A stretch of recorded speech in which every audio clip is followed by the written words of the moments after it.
সুপ্রিয় দর্শক, আপনাদের সবাইকে স্বাগত জানাচ্ছি চ্যানেলের সংলাপ অনুষ্ঠানে। এই অনুষ্ঠানে আপনাদের সাথে থাকবো আমি মুনাওয়ার মইনুল। আপনারা জানেন যে বৈষম্য বিরোধী ছাত্র আন্দোলনের মাধ্যমে বাংলাদেশ এখন নতুন পদযাত্রায় সম্পৃক্ত হয়েছে। নতুন সম্ভাবনার দিক তৈরি হয়েছে, নতুন আশা তৈরি হয়েছে। বৈষম্য বিরোধী ছাত্র আন্দোলনের মাধ্যমে একটি সরকার পতন হয়েছে। ঠিক এই সময়ে আমরা এই প্রাসঙ্গিক বিষয় নিয়ে এবং সমসাময়িক রাজনৈতিক বিষয়, সামাজিক ও অর্থনৈতিক যে অবস্থা তৈরি হয়েছে বাংলাদেশে এবং যে সম্ভাবনা তৈরি হয়েছে, সেই বিষয়গুলো নিয়ে আমরা আজকে কথা বলবো। দর্শক, আমরা এই অনুষ্ঠানে আজকে আমন্ত্রণ জানিয়েছি বাংলাদেশের একজন প্রখ্যাত রাজনীতিবিদ, অর্থনীতিবিদ। আমরা তাদের সাথে আপনাদেরকে পরিচয় করিয়ে দেব। জনাব ডক্টর রেজা কিবরিয়া, আপনি একাধারে রাজনীতিবিদ, অর্থনীতিবিদ এবং এছাড়াও একটি রাজনৈতিক দলের প্রধান উপদেষ্টা, গণ অধিকার পরিষদ। এছাড়াও আপনি প্রাক্তন আইএমএফ কর্মকর্তা ছিলেন। এই সামগ্রিক যে বাংলাদেশে গণ অভ্যুত্থান হয়ে গেল বৈষম্য বিরোধী ছাত্র আন্দোলনের মাধ্যমে, এই পুরো বিষয়টাকে আপনি কিভাবে দেখেন? এটা পৃথিবীর ইতিহাসে এই ঘটনাটা স্মরণীয় থাকবে, কারণ ছাত্রদের নেতৃত্বে একটা আন্দোলন এর ফলে একটা সরকার, একটা অত্যাচারী সরকারের যে পতন হয়, এটা আর কোথাও ঠিক এরকম আমি উদাহরণ খুঁজে পাচ্ছি না। কেনিয়াতে হয়েছে, ছাত্রছাত্রীরা রাস্তায় নেমেছিল বাজেটের বিরুদ্ধে, সরকারের বিরুদ্ধে, এবং কেনিয়ায় তো বোধহয় ক্যাবিনেটের অর্ধেক মানুষকে বাতিল করতে হয়েছে ছাত্রদের দাবিতে। কিন্তু কেনিয়াতে তারা সরকার পতনের দাবি পর্যন্ত তারা যায়নি। তো বাংলাদেশে ছাত্রছাত্রীরা আন্দোলনের নেতৃত্ব দিয়েছে, কিন্তু জনগণ নেমে গেছিল। এই জিনিসটা মনে রাখতে হবে। শুধু ছাত্রদের মাধ্যমে এই বিপ্লবটা হয়নি, জনগণ, সাধারণ মানুষ, তারা সবাই নেমে গেছিল, এবং এর ফলে এই একটা অত্যাচারী শক্তিশালী একটা সরকার, খুবই শক্তিশালী একটা সরকার, অস্ত্রের দিক থেকে, টাকার দিক থেকে তাদেরকে কিভাবে তারা সরালো, এটা ঐতিহাসিক ঘটনা। এটার সাথে কোনো ঘটনার ঠিক মিল নেই। পৃথিবীতে এটা বিরল যে মানে স্কুল গোয়িং এবং কলেজ গোয়িং বাচ্চারা আন্দোলনটা শুরু করেছে। এটা ছিল কোটা বিরোধী আন্দোলন। এই কোটা বিরোধী আন্দোলন থেকে একসময়ে এসে এটা রূপান্তরিত হলো সরকার বিরোধী আন্দোলন। তারপরে সরকারের পদত্যাগের জন্য এক দফা দাবিতে ওরা আন্দোলন শুরু করলো। এই যে আপনার শুরুটা থেকে শেষ পর্যন্ত এই পুরোটা সময়কে আপনি মনে করেন যে জনগণের সম্পৃক্ততা ছিল? প্রথম দিকে যখন এটা কোটা আন্দোলন হিসেবে সীমিত ছিল, তখন জনগণ এটা সবাই নামেনি। কিন্তু সরকার যখন গুলিবর্ষণ করেছে সাধারণ ছাত্র বাচ্চাদের উপরে, তখন তাদের গার্ডিয়ানরা এবং সাধারণ মানুষও নেমেছে তাদেরকে রক্ষা করার জন্যে। সবাই নেমে গেছে। এটাতে আমরা সবাই অবাক হয়েছি। আন্দোলনের মাধ্যমে ছাত্ররা শুরু করলো, আমরা বড়রা সম্পৃক্ত হলেন। এই সম্পৃক্ত হওয়ার পিছনে তো একটা উদ্দেশ্য ছিল যে নতুন একটা বাংলাদেশকে নির্মাণ করা। এখন যারা সরকারে আছেন, উপদেষ্টা পরিষদে আছেন, ওনারা আরও কিছু মানুষকে সম্পৃক্ত করেছেন। আপনার কি মনে হয় যে বাংলাদেশে যে এই সমস্যার পুঞ্জীভূত সমস্যা তৈরি হয়েছে, সেগুলো মানে কতদিনের মধ্যে এই সমস্যাগুলো উত্তরণ করে একটা নতুন বাংলাদেশ আমরা পেতে পারি? কত দিন লাগবে আমি জানি না, কিন্তু প্রফেসর মোহাম্মদ ইউনূসের চেয়ে ভালো লোককে সরকার প্রধান বানানো সম্ভব ছিল না। পৃথিবীর মানুষ যাকে সম্মান করে, সারা দুনিয়ার মানুষ তাকে চিনে এবং সম্মান করে, এবং এই লোকটার অভিজ্ঞতা, ওনার বুদ্ধি, ওনার বিবেচনা, ওনার নীতি সব কিছু মিলে আমার মনে হয় আর কোনো চয়েস ছিল না। এবং একটা দেশ শাসন করতে শুধু পুলিশ এবং অস্ত্র দিয়ে হয় না, একটা নৈতিক ক্ষমতা দরকার, যেটাকে মরাল অথরিটি বলেন। প্রফেসর সাহেবের সেই মরাল অথরিটি আছে। উনি একটা মানুষের সামনে দাঁড়ালে আমরা ওনাকে সম্মান করি। এটা ওনার কোনো পদের জন্যে না, ওনার কোনো পদবীর জন্যে না, আমরা ওনাকে সম্মান করি। এই সম্মানটা দিয়ে উনি আমাদের দেশটাকে, আমার মনে হয়, একটা নতুন একটা দিগন্ত দেখাবেন। আমি একটা প্রশ্ন যদি আপনাকে করি, যেহেতু আপনি আন্তর্জাতিক পর্যায়ে আন্তর্জাতিক অনেকগুলো অর্গানাইজেশনের সাথে যুক্ত ছিলেন, একজন অর্থনীতিবিদ এবং আইএমএফ এর একজন প্রাক্তন কর্মকর্তা হিসেবে আমি শুধু আপনাকে জিজ্ঞেস করতে চাই যে বাংলাদেশের যে অর্থনৈতিক অবস্থা এখন, সেক্ষেত্রে সবচেয়ে বেশি সাপোর্ট তো আমাদের পৃথিবীর বড় বড় দেশগুলো থেকে শুরু করে আন্তর্জাতিক সংস্থাগুলোর লাগবে। উই আর কেপাবল টু মানে কানেক্ট উইথ দ্যাম। আমার মনে হয় যে এই সরকার এটার জন্যও শ্রেয় সব দিক থেকে, কারণ আন্তর্জাতিক মহলে আন্তর্জাতিক সব অর্থ তহবিলের মধ্যে প্রফেসর মোহাম্মদ ইউনূসকে সম্মান করে না এরকম লোক খুঁজে পাওয়া যাবে না। তো আমি মনে করি ওনার এখানে একটা ভালো একটা ভূমিকা থাকতে পারে বাংলাদেশের জন্যে। আমাদের লুট করা টাকা, মানে লক্ষ কোটি টাকার সম্পদ শেখ হাসিনা, তার পরিবার, তার মন্ত্রীরা এবং তার দুষ্কৃতিকারী কয়েকজন ব্যবসায়ী মিলে তারা বিদেশে পাচার করেছে। সেই টাকাগুলি ফেরত আনা, আমার মনে হয় না যে প্রফেসর ইউনূস ছাড়া কেউ এই কাজে হাত দিতে ঠিকমতো হাত দিতে পারবেন, আর কেউ নেই। কারণ ওনার ডাকে জিনিসটা করতে পারে। বিভিন্ন তথ্য অনুযায়ী যে আমরা দেখতে পাই যে প্রচুর পরিমাণে টাকা বাইরে চলে গেছে। এখনই তো সময়, যেহেতু আপনি বলছিলেন যে ডক্টর মোহাম্মদ ইউনূস আপনার বাংলাদেশের এমন একজন ব্যক্তিত্ব যিনি পৃথিবীব্যাপী ওনার গ্রহণযোগ্যতা আছে এবং সবার সাথে সম্পৃক্ততা আছে, সম্মানটাও আছে। আপনি কি মনে করেন যে ডক্টর ইউনূস এই যে টাকাগুলো পাচার হয়ে গেছে, যেই টাকাগুলো আমরা বাংলাদেশে ফিরিয়ে আনলে আমাদের অর্থনীতির চাকা খুব সহজেই সচল হবে, উনি কি খুব সহজেই এই টাকাটা ফেরত আনতে পারবেন বলে মনে করেন? কাজটা খুব সহজ না। বিভিন্ন জায়গায় তারা টাকা রেখেছে, কয়েকটা দেশে রেখেছে যেখানে টাকা উদ্ধার করাটা খুব কঠিন হবে। একটা উদাহরণ দিই, বেলারুসে শেখ হাসিনা এবং তার বোনের অনেক টাকা আছে। বেলারুস এবং রাশিয়ার খুব ঘনিষ্ঠ সম্পর্ক, ওখান থেকে হয়তো আনতে একটু সময় লাগবে, কিন্তু সব কিছুই সম্ভব।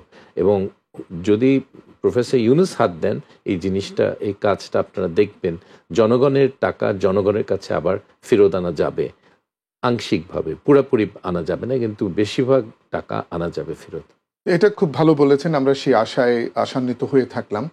এবারে আমি আরেকটা বিষয় একটু আপনার নজরে আনার চেষ্টা করি, যে বাংলাদেশে যে বড় বড় প্রজেক্টগুলো হয়েছে, যেগুলো আমরা বিগত অনেক বছর ধরে করেছে বিগত সরকার, এই প্রজেক্টগুলো এখন কি অবস্থা হবে এদের? যেমন আমি যদি উল্লেখ করি, যেমন আমাদের রাশিয়ার সাথে একটা চুক্তি মোতাবেক আমরা একটা পাওয়ার প্ল্যান্ট করেছি, পারমাণবিক পাওয়ার প্ল্যান্ট করেছি। আমাদের অনেকগুলো মেট্রো স্টেশন হওয়ার পথে, একটা হয়েছে, আরও কিছু হওয়ার পথে। এই জায়গাগুলোকে কিভাবে আমরা মানে আবার নতুন করে এদের সাথে সম্পৃক্ততা তৈরি করে আবার প্রজেক্টগুলোকে এগিয়ে নিয়ে যাব? এই প্রজেক্টের পেছনে এই আগের আওয়ামী লীগ সরকারের বিশেষ তাদের একটা ইন্টারেস্ট আছে, কারণ তারা কমিশন পেয়েছে। পদ্মা সেতু সবগুলিতে শেখ হাসিনা নিজে এবং ওনার মন্ত্রীদের তাদের টাকা বানাবার একটা সুযোগ। সো এই বিগ প্রজেক্টস, মেগা প্রজেক্টের দিকে তাদের নজর ছিল। যেটা নতুন সরকারের যেটা লক্ষ্য হবে, সাধারণ মানুষের জীবন যাপন একটু সহজ করার জন্যে। মেট্রো রেল আছে, পদ্মা সেতু আছে, বাচ্চারা খেতে পারে না, এটার কোনো প্রবলেম নাই, এটা আমি মানি না। এবং নতুন সরকার সেই দিকেই লক্ষ্য করবে, কারণ প্রফেসর ইউনূসের সারা জীবন উনি সাধারণ মানুষের জন্য কাজ করেছেন। আমি জানি যে এই ধরনের লক্ষ্য এই সরকারে থাকবে এবং ওনার দ্বারা এই ধরনের বৈষম্য বিরোধী একটা আন্দোলনের মাথায় উনি আমাদের দেশটাকে নতুন করে গড়ে তুলতে পারবেন। এই যে আমাদের এই বড় বড় প্রজেক্টগুলো এখন যে অবস্থায় আছে, আমরা বেশ কয়েকটা প্রজেক্ট আমরা এখন লোন পেমেন্ট করছি, যে এই যে পেমেন্ট করছি, আমাদের রিজার্ভের অবস্থা খুবই খারাপ। এরপর আমাদের ডলার সংকট, অর্থনৈতিকভাবে বাংলাদেশে আপনার মানে পুঁজিবাজারের অবস্থা খারাপ। এই সময়টাতে এসে সরকার চলে গেলেন, বাধ্য হলেন চলে যেতে, সরকার চলে গেলেন, নতুন সরকার আসলেন। এই রিপেমেন্টের ক্ষেত্রে পারস্পরিক যে সম্পর্কটা, অর্থনৈতিক লেনদেন যেটা হচ্ছে, বিশেষ করে প্রজেক্টগুলোতে, আমরা কি আসলে এটা কন্টিনিউ করতে গেলে আমাদের মানে কিভাবে সরকার অ্যাড্রেস করবে, কোন কোন বিষয়গুলোকে অ্যাড্রেস করা উচিত? আপনি একজন অর্থনীতির ব্যাপারে আমার মনে হয় যে সরকারের কোনো অসুবিধা হবে না। এই প্রজেক্টের টাকা ফেরত দিতে হবে। আমি আগেই বলেছি যে সরকার একটা টাইম বম রেখে গেছে। টাইম বমটা হলো যেই ঋণগুলি তারা নিয়েছে আমাদেরকে শোধ করতে হবে। তাদের পরেও তারা জানে যেটা রেখে গেছে আরেকটা সরকারকে এই টাকা দিতে হবে। এই টাইম বমটা এই সরকার তৈরি করে চলে গেছে। কিন্তু আমার মনে হয় এটা ঊর্ধ্বে আমরা উঠে আসতে পারবো। আমাদের রিমিটেন্সেসের ফ্লোটা তো আবার এখন নতুন করে তারা লোক টাকা পাঠাচ্ছে এবং দেশকে সাহায্য করার জন্য তারা ব্যাংকিং চ্যানেলে পাঠাচ্ছে। আমার মনে হয় অর্থনীতিতে কোনো বিরাট ক্রাইসিস হবে এরকম কিছু মনে করি না। আপনি মিন করছেন যে ব্যাংকিং চ্যানেলে পাঠানোর জন্য? ব্যাংকিং চ্যানেলে তো পাঠাবে, এবং আমি মনে করি যে শেখ হাসিনা তার গোষ্ঠী এবং আওয়ামী লীগের চুরিটা বন্ধ হলে অর্থনীতি এমনিতে এগিয়ে যাবে। আমার এই ব্যাপারে কোনো সন্দেহ নাই। ওদের চুরি সত্ত্বেও আমরা অর্থনৈতিকভাবে খুব খারাপ করছিলাম না। এখন তো আরো প্রবৃদ্ধির হার বাড়বে এবং সাধারণ মানুষের জিনিসপত্র যে কিনতে যে কষ্ট হচ্ছে সেটাও কমার একটা ভালো চান্স আছে। সিন্ডিকেটগুলি একটা একটা করে প্রত্যেক সেক্টরে ভাঙতে হবে, এবং আমি জানি যে এই সরকারে এমন দক্ষ লোক আছে যারা এই জিনিসটা বুঝতে পারছে কি করে সিন্ডিকেটগুলি ভাঙতে হবে, এবং জিনিসপত্রের দাম কমানোর যে একটা বড় প্রচেষ্টা চলছে, এই খবরটা আমি পেয়েছি। আপনি খুব ভালো একটা প্রসঙ্গ নিয়ে আসলেন যে সিন্ডিকেটগুলো ভেঙে দেয়া। এই বৈষম্য বিরোধী ছাত্র আন্দোলনের মূল বিষয়টা ছিল একটা সিস্টেমকে চেঞ্জ করে, একটা করাপ্ট সিস্টেমকে চেঞ্জ করে একটা নতুন সিস্টেম তৈরি করা। কিন্তু ওরা বারবারই বলছিল যে আমরা কোনো ব্যক্তি বা বিশেষ কোনো রাজনৈতিক দলের বিরুদ্ধে আন্দোলন করছি না, আমরা করছি একটা সিস্টেম, যেই সিস্টেমটাকে মানুষকে করাপ্ট করতে সহযোগিতা করে। আপনি কি মনে করেন যে বর্তমান সরকার যেহেতু রাজনীতিবিদ না, ওনারা অনেকেই রাজনীতিবিদ না, ওনারা এই বড় সংস্কারগুলো, যেমন আপনার খুব মোটা দাগে বলতে গেলে যে আমাদের প্রধানমন্ত্রী এবং প্রেসিডেন্টের যে ব্যালেন্সটা, পাওয়ারের যে ব্যালেন্সটা, বিশেষ করে প্রধানমন্ত্রী পাওয়ারের ব্যালেন্স, এরপর সাংবিধানিক প্রতিষ্ঠানগুলোকে আপনার বিরাজনীতিকরণ করা এবং ওদেরকে স্বাধীন করে দেওয়া, আক্ষরিক অর্থে বিচার ব্যবস্থাকে স্বাধীন করে দেয়া, এই জায়গাগুলো কি এখন ওনারা অ্যাড্রেস করে কিভাবে ওনারা করবেন, কি কি করা উচিত ওনাদের? একটা পুরো দেশের এক দুর্নীতিগ্রস্ত একটা রাষ্ট্রীয় অবকাঠামো সংস্কার করতে সময় লাগবে। এটা অনেক কষ্টের ব্যাপার। কিছু রাজনৈতিক বুদ্ধিও দরকার, রাজনৈতিক সাহায্য দরকার, এটা কোনো সন্দেহ নাই। এখন আন্দোলনকারী যারা সক্ষম হয়েছে, তারা যে প্রশাসনের ব্যাপারে বা দেশ পরিচালনার ব্যাপারে তারা খুব ভালো মানের হবে এরকম কোনো গ্যারান্টি নাই। আন্দোলনকারীরা শেখ মুজিবের মতো, ওনার মতো আন্দোলন করার মতো আর লোক বাংলাদেশে ছিল না, কিন্তু রাষ্ট্র পরিচালনার ব্যাপারে উনি ব্যর্থ ছিলেন। তো এটাও আমাদের মনে রাখতে হবে যে আন্দোলন এবং রাষ্ট্র পরিচালনা একই জিনিস না। তো এনাদের পক্ষে সম্ভব। আমি কয়েকটা জিনিসে একটু চিন্তিত হয়ে গেছি। তাদের যে আইনের যে বিশেষজ্ঞরা, তারা কিভাবে তাদেরকে উপদেশ দিচ্ছে এটা নিয়ে আমার একটা দুশ্চিন্তা আছে। এই সরকার, তারা কি ঘটে গেছে মনে হয়তো উপলব্ধি করতে মানুষের কষ্ট হচ্ছে, কিন্তু এটা একটা গণ বিপ্লবী সরকার, এটা অন্তর্বর্তীকালীন সরকার না। তাদের দায়িত্ব হলো এই দেশকে সংস্কার করার, তাদের দায়িত্ব। একটা উপদেষ্টার টাইটেল নিয়ে এই কাজটা করা সম্ভব না। আমি মনে করি আমাদের প্রধান উপদেষ্টা, ওনার প্রেসিডেন্ট হিসাবে ওনাকে ডিক্লেয়ার করা উচিত, এবং উই শুড চিন্তা করা উচিত একটা প্রেসিডেন্সিয়াল ফর্ম, যেখানে একটা প্রেসিডেন্ট থাকবে, প্রধানমন্ত্রী এবং মন্ত্রী থাকবে ফ্রান্সের মতো। সেই সিস্টেম আমাদের তৈরি করা উচিত কিনা জনগণের কাছে এটার রায় চাওয়া উচিত। এখন যেটা খুব জরুরি হলো নতুন একটা সংবিধান, এবং এটার জন্য একটা কনস্টিটিউয়েন্ট অ্যাসেম্বলির ভোট করা দরকার।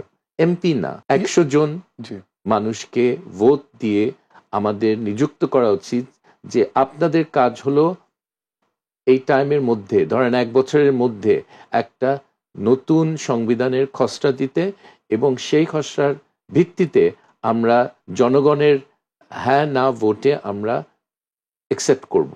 কিছু একটা দরকার, এই ধরনের একটা বড় একটা সংস্কার দরকার। এই সংবিধানটাকে আপনার সংস্কার করে, পরিবর্তন করে নতুন একটা সংবিধান এটা সংস্কার করার কিছু নেই, এটা ফেলে দিতে হবে গার্বেজে। নতুন এই সংবিধান তৈরি করা হয়েছিল, যারা তৈরি করেছে তারা একটা মানুষের একক রাজত্ব রাখার জন্য এই সংবিধান তারা তৈরি করেছিল। ওই মানুষটার কথা চিন্তা করে তারা তৈরি করেছে। এই সংবিধানের কোনো ভ্যালু নাই। জনগণ হলো আসল ক্ষমতা। সংবিধানের মতো আমাদের চলতে হবে না। আমরা জনগণ কি চায়, জনমত, এটাই গুরুত্বপূর্ণ। এবং জনমতের দ্বারা একটা সরকারের পতন হয়েছে এবং এই জনমতই নতুন একটা সংবিধান তাদের পাওয়া উচিত। এবং এটা তৈরি করার জন্যে একটা বড় পদক্ষেপ দরকার, একটা সাহসী পদক্ষেপ দরকার। কিন্তু সরকারকে বুঝতে হবে তারা অন্তর্বর্তীকালীন সরকার না, তারা গণ বিপ্লবী সরকার। It's a people's revolutionary government. এই নমেনক্লেচার, এই টাইটেলটা খুব গুরুত্বপূর্ণ।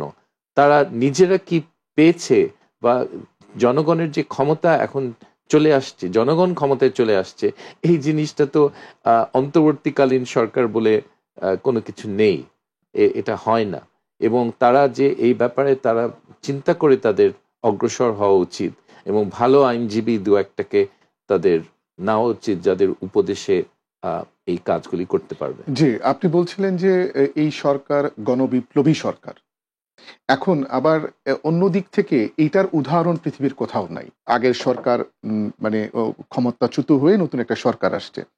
এখন স্পেশালি আপনি কোন কোন বিষয়গুলোকে অ্যাড্রেস করছেন? আসলে এই বিপ্লবী সরকার যেটা আপনি বললেন, যে রূপরেখাটা আপনি দিলেন, কি কি বিষয় অ্যাড্রেস করা উচিত? প্রথম বললেন সংবিধান, তারপরে কি?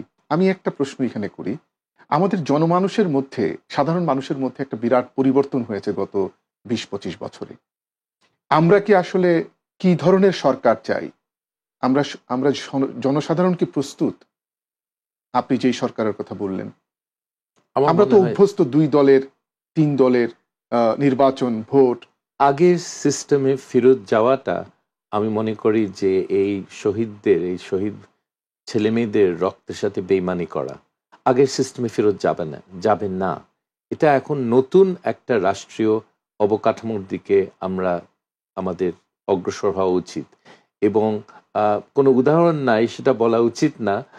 ফরাসি বিপ্লব এবং রাশিয়ান বিপ্লবে একেবারে নতুন সিস্টেম আছে, পুরনো সিস্টেমের সাথে কোনো সম্পর্ক তারা রাখেনি। নতুন সরকার এসে নতুন সংবিধান তৈরি করেছে, এটা খুব স্বাভাবিক। এবং এটা বাংলাদেশে এটা হবে। আমাদের অনেক জ্ঞানী লোক আছে যারা একটা নতুন সংবিধান তৈরি করতে পারবেন। এবং জনগণের থেকে বিচ্ছিন্ন একটা সরকার, এই পরিস্থিতি আর যেন না হয় সেই ব্যবস্থা করতে হবে। জনপ্রতিনিধিদের আহ, জনপ্রতিনিধিরা বাংলাদেশের সাধারণ মানুষকে কোনো তোয়াক্কা করে না, তারা একজনের কথায় উঠবস করত। তো এই পরিস্থিতি থেকে আমাদেরকে উঠে আসতে হবে। একটা গণতান্ত্রিক সরকার জনগণের রায়, জনগণের মতামতকে ভয় পায় যে জনগণ এখন কোন দিকে তারা যায়। আর যেটা স্বৈরাচারী সরকার, জনগণ তাদেরকে ভয় করে যে তারা এখন আমাদেরকে কি ধরনের অত্যাচার করবে কোনো ঠিক নাই। তা আমাদের তৈরি করা উচিত একটা সরকার যে সাধারণ মানুষের দিকে তাকিয়ে তারা কি ভাবছে, তারা কি চায় সেটা চিন্তা করতে হবে, না হলে তারা ক্ষমতায় থাকতে পারবে না। এটা এই বিপ্লবের দ্বারা আমরা প্রমাণিত হয়েছে। এবং এই ছেলে মেয়েদের যে দেশের জন্য যে ভালোবাসা এবং তাদের যে আকাঙ্ক্ষা দেশের জন্য, এইগুলির প্রতিফলন আমরা দেখব সামনের মাসে। আপনি বলছিলেন যে নতুন একটা সংবিধান, এরকম বিপ্লবী একটা সরকার ব্যবস্থা হওয়া উচিত, নতুন সংবিধান হওয়া উচিত, নতুন করে বাংলাদেশকে গড়া উচিত। এই ক্ষেত্রে যেহেতু এই যারা সরকারে আছেন, উপদেষ্টা মণ্ডলী, ওনারা অনেকেই রাজনীতিবিদ নন। সেক্ষেত্রে রাজনীতির কাজটা ওনারা কিভাবে করবেন? এই সরকারকে রাজনীতিতে তারা জড়িত এখন। এটা যে রাজনীতির ঊর্ধ্বে থাকবে বা রাজনীতি করবেন না, এই কথাটা ঠিক হতে পারে না। এখন মোহাম্মদ ইউনূসের মতো একজন মানুষকে আমরা পেয়েছি, এটাতে আমরা সবাই গর্বিত। আমি আপনাকে ছোট একটা গল্প বলি। আমি আফ্রিকাতে IMF এর অ্যাডভাইজার ছিলাম 7টা দেশে। তো একবার আমরা অন্য উপদেষ্টারা, IMF এর 6 জন ছিলাম, আমরা কেনিয়ার কিলিমানজারো পাহাড়ের গায়ে কয়েকটা গ্রাম ছিল, ওখানে গেলাম। তো সব চিফরা এসে আমাদের সাথে দেখা করেছে। তো একজন পরের একজন সে পরিচয় হচ্ছে। কেউ একজন ফ্রান্স থেকে, একজন ব্রিটেন থেকে, and this is doctor Kibria from Bangladesh. Bangladesh শুনে সবাই চমকে গেল, আমার দিকে আঙ্গুল দেখিয়ে তারা বলল, ইউনুস কান্ট্রি? আমি বললাম ইয়েস। তো বললো, you have seen him with your own eyes, professor Yunus? বলি yes. You have shaken his hand? আমি বললাম ইয়েস আই হ্যাভ। আমার হাতটা প্রায় তারা মানে নাড়াতে নাড়াতে তারা অস্থির হয়ে গেল। মানে ওই স্পর্শটা পেতে মোহাম্মদ চায়, ইউনুসের যে হাইট। যে নাম, যে ইন্টারন্যাশনাল হাইট, এটার কারো তুলনা হয় না। এবং শেখ হাসিনার রাগ যে শেখ মুজিবকে তার লোকে চেনে না, তো মোহাম্মদ ইউনুসকে চিনে, এটার জন্য অনেক উনি রাগান্বিত। আমি চিনি ওনাকে। এবং আরেকটা বিষয় নিয়ে আমি প্রফেসর ইউনুসকেই বলেছিলাম যে আমি শেখ হাসিনার জায়গায় হলে আমিও আপনার উপরে রাগ করতাম। তো বললেন কেন কেন বলছেন এই কথাটা? তা আমি বললাম, দেখেন, যদি আমার মাথায় কেউ ঢুকাতে পারতো, আপনি ধরেন মইনুল সাহেব আমাকে বুঝালেন যে আমার নোবেল প্রাইজটা অমুক নিয়ে গেছে, আমার যেটা প্রাপ্য আরেকজন নোবেল প্রাইজ পেয়ে গেছে, যদি এটা আমার মাথায় ঢুকে আমি বিশ্বাস করতাম, তাহলে তো সেই মানুষটার উপরে আমার একটা রাগ থাকার কথা যে আমার নোবেল প্রাইজ পেয়েছে। তো নোবেল প্রাইজ বঞ্চিতা, এটাও তো ওনার টাইটেলে থাকা উচিত শেখ হাসিনার। নোবেল প্রাইজ পাওয়ার কি, উনি এখন ইন্টারন্যাশনাল ক্রিমিনাল কোর্টে ওনাকে সাক্ষী দিতে হবে নিজের মন্ত্রীদের বিরুদ্ধে, এটার কোনো সন্দেহ নাই। সো এই মানুষটিকে ইন্টারন্যাশনাল ক্রিমিনাল কোর্টে তার বিচার হওয়া উচিত, যে মানুষটি নোবেল পিস প্রাইজের আশা করেছিলেন। একটু হাসি লাগে এটা জাস্ট ভাবতে, কিন্তু এখন সেই অবস্থা হয়েছে। এবং আমি মনে করি যে এটা খুব জরুরি। অনেকগুলি কেস ওনার বিরুদ্ধে হয়েছে, ওনার মন্ত্রীদের বিরুদ্ধে। এই কাজটা খুব জরুরি। ইংল্যান্ডে একটা ব্যারিস্টারের গ্রুপ তারা এটা করেছে, এবং আমেরিকাও একটা গ্রুপ, তারা বিভিন্ন প্রমাণ নিয়ে তারা ইন্টারন্যাশনাল ক্রিমিনাল কোর্টের কাছে দরখাস্ত দিচ্ছে। এবং এটা খুব তাড়াতাড়ি করা দরকার, কারণ আমার মনে হয় এই সব দুষ্কৃতিকারীদের এদের শাস্তি হওয়া দরকার, বিচার হওয়া দরকার। একটা, আপনি হয়তো শুনেছেন যে দ্বিতীয় মহাযুদ্ধের পর জার্মান নাৎসিদের বিচার হয়েছিল নিউরেমবার্গ বলে একটা জায়গায়, নিউরেমবার্গের। এবং ওখানে একটা কথা উঠেছিল, দ্য নিউরেমবার্গ ডিফেন্স। কিছু জেনারেল এবং তারা বিভিন্ন হত্যাকাণ্ডে জড়িত ছিল, তাদের ডিফেন্স ছিল, we were only following orders, আমরা শুধু আদেশটা বাস্তবায়ন করেছি, আমাদের তো ইচ্ছায় জুদেরকে আমরা মারিনি, এটা হিটলার বলেছে বলে আমরা এটা করতে হয়েছে। নিউরেমবার্গ ডিফেন্স চলে না। বেআইনি কোনো আদেশ কোনো সরকারি কর্মচারীকে মানতে হয় না। এখন তার সাহস থাকলে সে পদত্যাগ করবে, নাহলে না করবে, নাহলে একটা শক্ত অবস্থান নিবে, কিন্তু বেআইনি আদেশ পালন করে সে পার পাবে, এটা হবে না, এবং তাদেরকে শাস্তি ভোগ করতে হবে। এতগুলি বাচ্চাকে যারা খুন করেছে শেখ হাসিনা ওবায়দুল কাদেরের ইন্ধনে, তাদেরকে সবাইকে শাস্তি পেতে হবে। এটা কোনো মানে এই ব্যাপারে আমার কোনো সন্দেহ নাই। আমি নিজে ২০ বছর অপেক্ষা করছি আমার বাবার হত্যাকারীদেরকে ঠিকমতো তারা যেন বিচার হয়। তারা বেশিরভাগই আওয়ামী লীগের সদস্য, সেজন্য এই ২০ বছরে কিছু আশা করছিলাম না। এখন আমি আশা করি যে আমি বিচার পাবো। এত বছর পরে একটা মানে আমরা একটা আশার আলো দেখছি যে একটা সুষ্ঠু বিচারের, আমরাও প্রত্যাশা করি যে এই বিচারটা অন্তত হোক বাংলাদেশে। আশা করি এটা হবে। বিডিআর হত্যা, সাগররুনি হত্যা, অনেক স্বচ্ছভাবে কর্ম এই বিচারটা হোক। সরকার করেছে।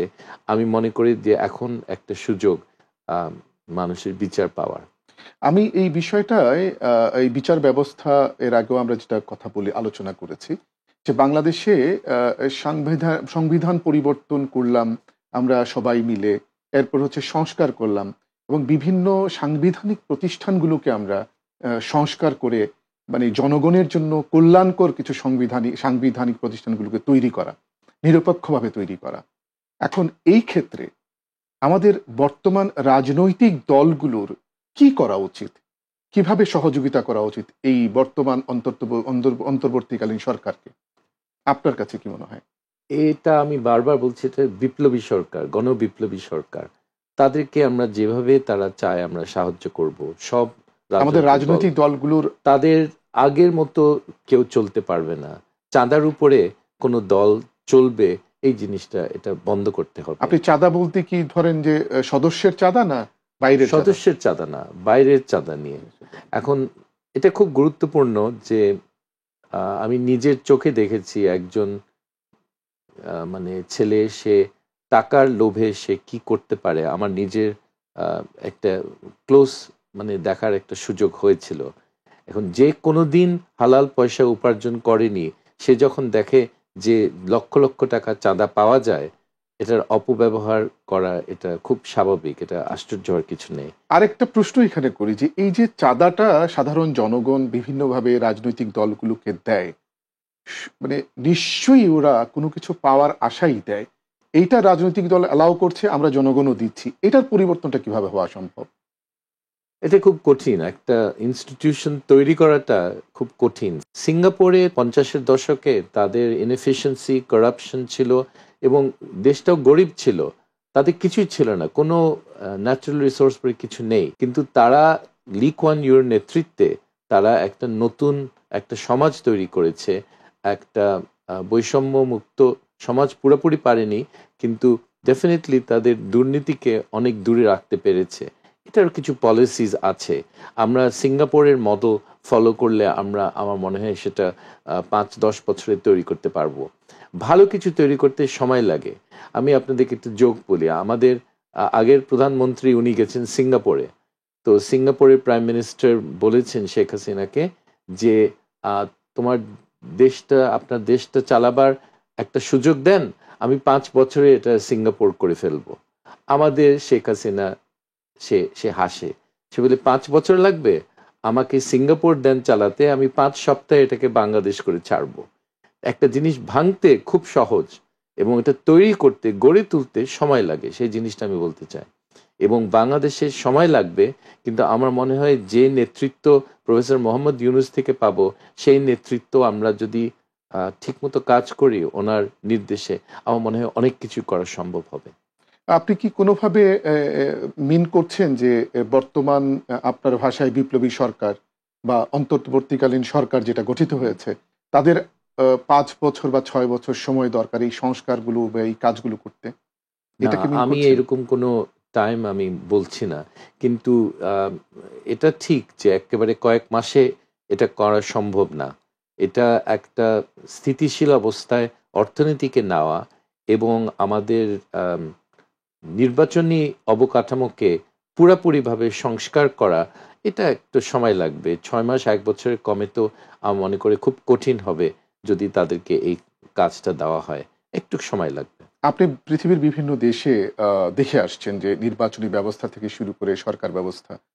তো এই সুবাদে একটা প্রশ্ন আপনাকে করতেই হয়। আমাদের বাংলাদেশে বাংলাদেশের মানুষের মানসিকতা, তাদের যে জীবনযাপন, জীবন চর্চা, তাদের মনস্তাত্ত্বিক যে পরিবর্তন হলো এই কবছরে, নির্বাচনী ব্যবস্থাটাকে কি করে আপনার একটা চমৎকার আ আ ব্যবস্থাপনায় নিয়ে যাওয়া যায়? এটার ব্যাপারে আপনার কোনো পরামর্শ আছে কিনা? আ নির্বাচনী ব্যবস্থা জিনিসটাকে বড় সংস্কার করতে হবে।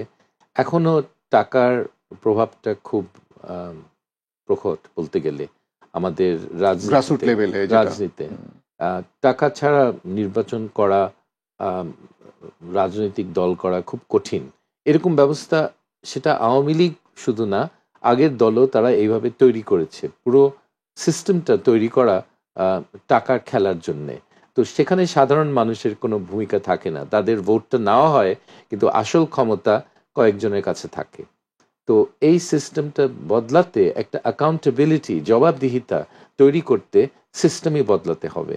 যে জনগণের প্রতিনিধির যে কনসাল্ট করার, এটা একটা সুযোগ দিতে হবে। এখন সমস্যা হলো, ইংল্যান্ডে একটা কনস্টিটিউয়েন্সিতে 30-40 হাজারের বেশি ভোটার থাকে না। আমাদের কনস্টিটিউয়েন্সিগুলিতে তার 10 গুণ, 3.5 লাখ, 4.5 লাখ ভোটার থাকে। সেখানে ওই ধরনের ডিরেক্ট জবাবদিহিতা ইনশিওর করা খুব কঠিন। কেউ তো কাজ করতে পারবে না। 4.5 লক্ষ লোকের নালিশ যদি কাউকে শুনতে হয়, তাহলে তার কোনো কাজ করার দরকার নাই। এখন সেখানেই সমস্যা। অ্যাক্সেস দিতে হবে, কিন্তু এমনভাবে দিতে হবে যেন জিনিসটা একটা অচল না হয়ে যায়। আমি ইংল্যান্ডের কথা আসলো। আমি ইংল্যান্ডে কয়েকবার ভোট দিয়েছি আরকি। জি, স্থানীয় নির্বাচন থেকে শুরু করে একদম সংসদ নির্বাচন পর্যন্ত, পার্লামেন্ট নির্বাচন পর্যন্ত। ওইখানে নির্বাচনের আগে এবং পরে এবং নির্বাচনের দিন সব অফিস আদালত খোলা। সবকিছুই ঠিকঠাক মতো চলছে। বুথ খুঁজে বের করতে আমাকে, আমার বুথ আমার ওই পাড়ায়, মানে আমার ওই এলাকায় বুথ খুঁজে বের করতে আমাকে ৩০-৪০ মিনিট খরচ করতে হয়। কোথায় বুথ? হুম। এই ব্যবস্থাপনাটা কিভাবে ইংল্যান্ডে সম্ভব হলো? আমরা কেন পারছি না? আহ, আমাদের লোক সংখ্যা বললাম তো অনেক বেশি, আমাদের কনস্টিটিউয়েন্সিগুলি বিরাট, এবং এটা অর্গানাইজেশনালি খুব কঠিন। ৩০০ জন সংসদ সদস্য দিয়ে সারা দেশের প্রতিনিধি হওয়াটা এটা খুব খুব কঠিন। তার মানে কি আহ, বলছেন, একবার আলোচনায় এসেছিল যে আমাদের 600 এটা করা উচিত, কিন্তু আমার মনে হয় এটা পুরো একটা আহ, ব্যাপকভাবে সবকিছু সংস্কার দরকার, সংস্কার করা পুরো দরকার। সিস্টেমই চেঞ্জ করতে হবে। প্রেসিডেন্টকে ডিরেক্টলি ভোট দিব আমরা, আমাদের প্রেসিডেন্ট কে হবে আমরা ভোট দিব, এটা এমপিদের থ্রুতে আর এই ধরনের ইনডিরেক্ট ভোটিং এটা চলবে না। জনগণ ভোট দিবে, জনগণ যাকে চায় ফ্রান্সের মতো তারা সেইভাবে সে ভোটে তারা নিযুক্ত হবে। এবং আপনি কি পুরো ব্যালেন্স অফ সংসদীয় পাওয়ারটা সরকার ব্যবস্থাটাকে কমপ্লিটলি এটাকে পুরোপুরি বদলাতে হবে, কারণ একটা ব্যালেন্স অফ পাওয়ার তৈরি করা দরকার। কারো একক ক্ষমতা থাকবে, এই কথাটা আমরা বলছিলাম যে এই এটা যে কি হয়েছে পাওয়ারের বাংলাদেশে। ব্যালেন্স, যে বাংলাদেশে তো একজন মানে সে ফেরাউনের মতো, তার কথার বাইরে কেউ কোনো কাজ করতে পারেনি। এটা কি পলিটিক্যাল দলগুলো কি অ্যাড্রেস করেনি এত বছর ধরে, নাকি এটা এনজয় করেছে পলিটিক্যাল দল? এটার সিস্টেমটা অনেকে মেনে নিয়েছে, আমি এইভাবে বলবো। তারা আম, এই এই সিস্টেমে চলে, এভাবে তো চলেছে আরো 50 বছর এরকম চলবে, এরকম এটা একটা তো ভাব। পলিটিক্যাল দলগুলোর জন্য কিন্তু অনেক সুবিধা। এখন একটা ব্রেকের একটা সুযোগ, আগের ইতিহাস ভুলে গিয়ে আমরা নতুন একটা বাংলাদেশ তৈরি করার সুযোগটা পেয়েছি। এই সুযোগটা না নেওয়ার কোনো কারণ নেই, এবং আমি মনে করি প্রফেসর ইউনূসের মতো সাহসী এবং মেধাবী একটা মানুষ, ওনার পক্ষে করা দরকার যে আগের ইতিহাসে কি করেছে ওটার সেভাবে আমাদেরকে চলতে হবে, এই ধরনের কোনো কথা নাই। আমরা জনগণের সরকার তৈরি করব, জনগণের স্বার্থে, এবং এটা যতদূর সম্ভব আমরা দেশটাকে বৈষম্য মুক্ত করব, যতদূর সম্ভব। 100% তো হয় না, ইভেন চায়নাতে তো ধনী গরিব তো এখনো আছে, কিন্তু গরিবরা খেয়ে থাকতে পারে, বেঁচে থাকতে পারে, এই ব্যবস্থা বাংলাদেশে এটা হয়নি। আমরা যে গরিব মানুষের যে ভোট আছে এই জিনিসটা স্মরণ করতে হবে, তাদের ভোটের অধিকার প্রথমে ফেরত দিতে হবে। আমার নিজের অভিজ্ঞতা থেকে সাধারণ মানুষ এই ভোট দিতে খুব আগ্রহী। সে একটা মুহূর্তের জন্যে বাংলাদেশের সবচেয়ে গরিব মানুষ আর সবচেয়ে ধনী শিল্পপতি এক ওই একটা মুহূর্তে তারা কিন্তু সমান। তাদের ভোট বাক্সে যখন ভোটটা পড়ে তাদের স্ট্যাটাস সেম, তারা ভোটার, সিঙ্গল ভোট। এটা এক মুহূর্তের জন্য, পরের মুহূর্তে তো কোটিপতি তার জীবনে এসে চলে যায়, আর গরিবটা সে হয়তো রিক্সা চালায় বা ভিক্ষা করতে আবার ফেরত যায়, কিন্তু এক মুহূর্তের জন্য সে সমান অধিকার পায়, সমান এবং অধিকার। সেই মুহূর্তের জন্যে মানুষ লড়াই করতে রাজি আছে সেই অধিকারের জন্য। সেটা আওয়ামী লীগ তাদের থেকে ছিনিয়ে নিয়েছে, এই জিনিসটা কোনোদিন মানুষ ভুলবে না। আমি মনে করি আওয়ামী লীগের মতো দলকে ইনফ্যাক্ট এটাকে নিষিদ্ধ করার একটা যুক্তি আছে। আমি বলছি না নিষিদ্ধ করা উচিত, আমি জাস্ট বলছি এটার ব্যাপারে যুক্তি আছে। যুক্তিটা হলো যে তারা দুইবার নির্বাচনের মাধ্যমে ক্ষমতা পেয়েছে, একবার শেখ মুজিব, একবার শেখ হাসিনা, এবং তারপরে তারা নির্বাচনী ব্যবস্থা ধ্বংস করেছে।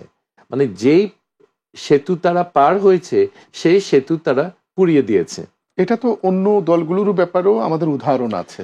এরকম এক্সটেন্টে না, এই না, এইরকম না, কিন্তু আমরা এই জায়গাটা থেকে উত্তরণের পথটা আমাদের বের করা উচিত, এখনই সময়।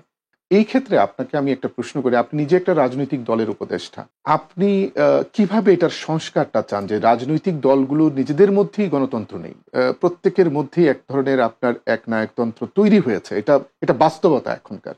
আপনার একটা রাজনৈতিক দলের প্রধান হিসাবে বা উপদেষ্টা হিসাবে আপনি কিভাবে এই রাজনৈতিক দলগুলোর সংস্কার করা যায়, আপনি কিভাবে মনে করেন কিভাবে করা যায়? রাজনৈতিক দলদেরকে মোটামুটি তাদেরকে একটা সার্টেন অবকাঠামোতে ফেলেছে সিস্টেমটা, তো এটা অ্যাকাউন্টেবিলিটি এস্টাবলিশ করা খুব কঠিন।